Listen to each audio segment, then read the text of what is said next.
meron tayo ngayong Renault to. So ito yung drive plug niya sa Renault. Ayan. So ang size ng kanyang gamit lang kayo na 14 size to. So good pa naman yung kanyang drive plug. Ayan. So, gamit lang kayo ito yung panluwag sa filter. Ayan. Tapos 14 jacket. Ayan. Gamit natin. Ayan. Laglag pa. So ang Renault na to, so pwede natin gamitin ditong oil filter ay Nissan pagka ganito yung so yan, tingnan natin kung anong pagka Renault to. Sampari yata to, hindi ko alam basta anong po Renault to. So ito original tong filter nya. Ayan. So re-replacement tayo dito ng ayan, original filter nya. So ang re-replacement natin dito, so wala tayong ganyan. So itong si Nissan. Yung K1U 0B. Sukat na sukat po yan. Sukat na sukat yan. Papakita ko sa inyo. Napapasok yan. So ayan. Wait lang. So ayan. Pasok na. Ito na. Ayan. Tanggalan natin yung cover. Ayan. So Nissan yung gagamitin natin. So wala pa tayong magiging issue nun. No? Ayan. Lagyan lang natin siya ng langis.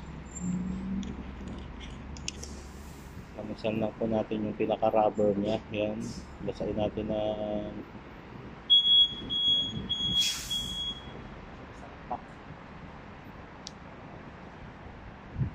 tayo lang natin siyang umagas-agas. Ayan.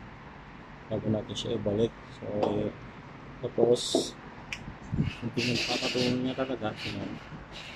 Ayan. Yung pinagpapatuloy, punasan lang natin ang basahan niya.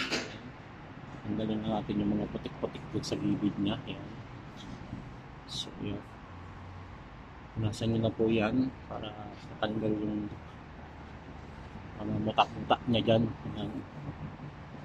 So, pag wala na natulong langis, pwede na natin siya nilagay. So, ayan po, no? Ayan, papasok ko na po yan. Ito naman po ninyo sa buo ng kristal. Ayan. Na magkaiba yung ating binaklas. So, yan. Magkaiba po yan.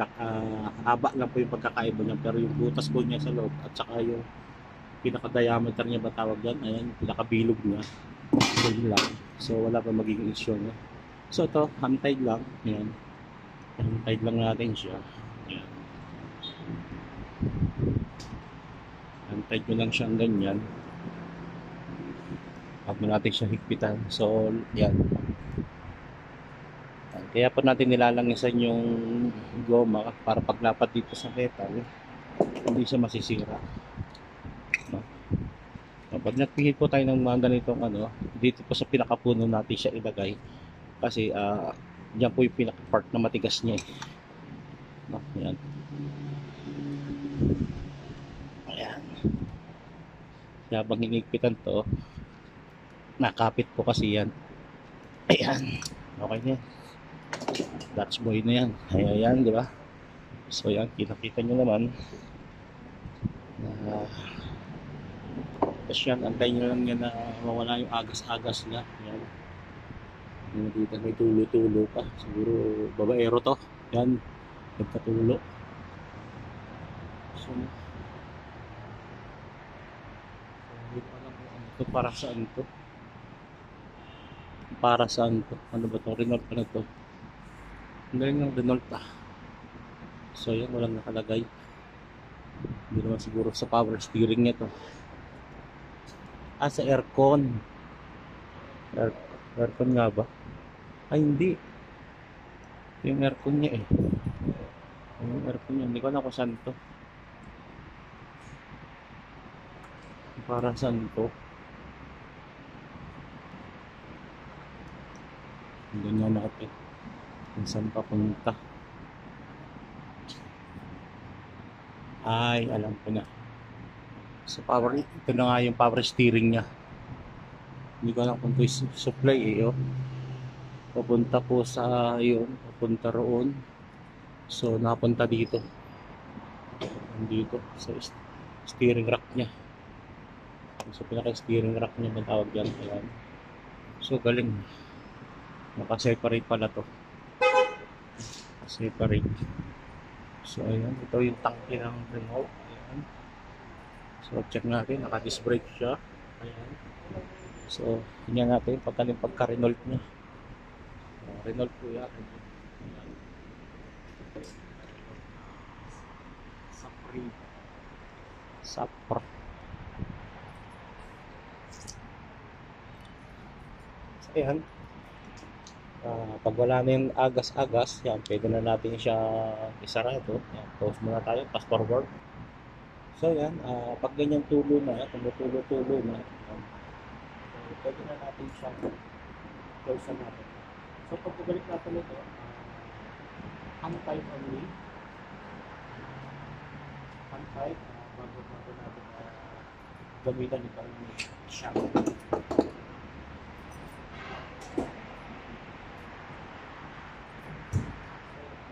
Patikpik naman ito. Clockwise din. Nasa clockwise. So check natin si ano. Good na. So ibababa na natin si Renault. So ayan, tingnan nyo muna ako. Panuorin nyo na rin ako. Paano ako pagbaba ng ano. Ayan. Siyempre, bida-bida tayo.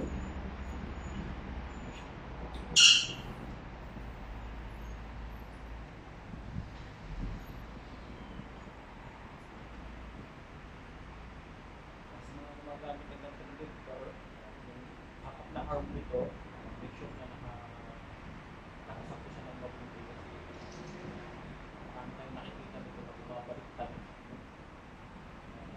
Yung kakabit tayo, so gulin nyo talaga, meron na kalagdagan ito ng tornado nito. Contact sa kilo nito. Hanggang sa katawan natin. Biro. Hindi na natin parang yung simple lang. Pero meron tayong mga engineering na nababalitaan dito. Babalitan natin, nababagsak. This year, using Ayos. Ganda rin. sabi na rin tayo. So, ang gagamitin natin dito ay bulk. Ayan, para makita ninyo kung ilang litro yung gamitin natin. Ayan, ito natin sa inyo.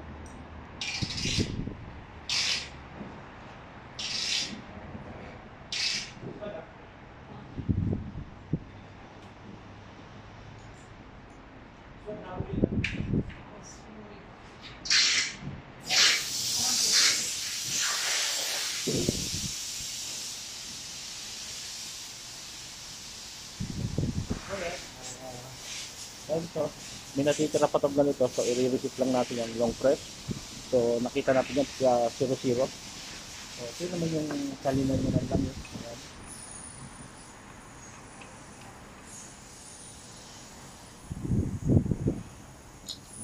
Igayin nyo lang yan, tatakbo naman yung metro na yan.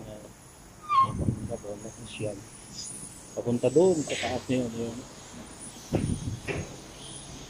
So yan. Alaman natin kung ilang litro to.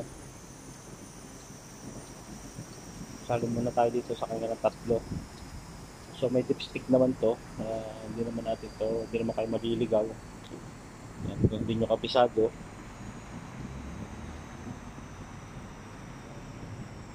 Meron naman dipstick. Nakita natin yung labi-labi nyo.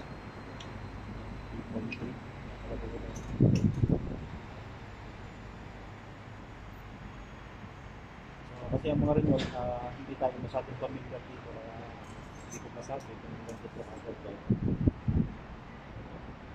Okay, parang papasok ko sa apat. Agaran apat. 3.8. Sabi tayo na 3.8. 3 litro at 0.8. Hindi mauubos ang apat na litro. Ay, sagap.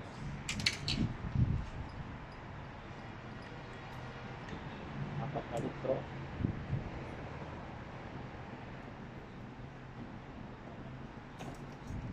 Nakikita ko naman sa inyo sa dipstick. So yun, para sa akin, good na to. Yung 4 na litro. Good na siya. Bilisin na natin. 4 liters. 4 liters na tayo.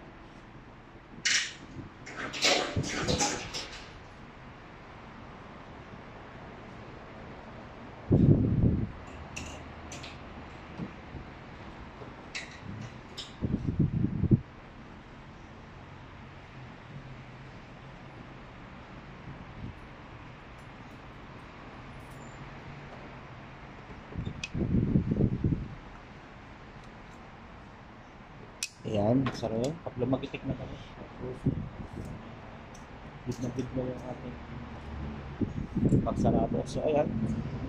So, mapapansin nyo, bakit nandun na siya sa edge, nasa high na siya, lagpas pa ng high. Sabi, pag umandar po yan, so babalik po yan dito, tatama po sa pangalawang butas yan. Sure po ako dyan. Yan. So, 4 na litro lang po ito. Yung ganitong Renault. 3.1 yung Nissan, pwede nyo gamitin. Yan. Positive po na Renault to. Yan. Renault po yan. Ayan po yung sign ng Renault sa yung engine natin. Ayan. So, ayan natin yung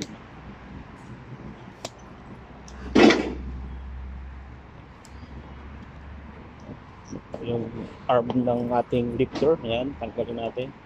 So, ayan po. Ayan. Ayan po siya. Suprain. Ayan, Suprain daw. Ayan. Suprain. Ayan po yung ano niya. Renault siya. Ayan po ang tatak ng Renault yan. Sa mga ganyan po logo, Renault po yan. Ayan. So, natin alam kung anong model to. Yung 2013 model. So, ganyan po yung itsura ng dashboard ng Renault. Yan. So, maganda rin. No? Medyo malaki siya. Parang ano siya. Ano ng Camry din. Yan. Malaki. Yan. Yung makina niya.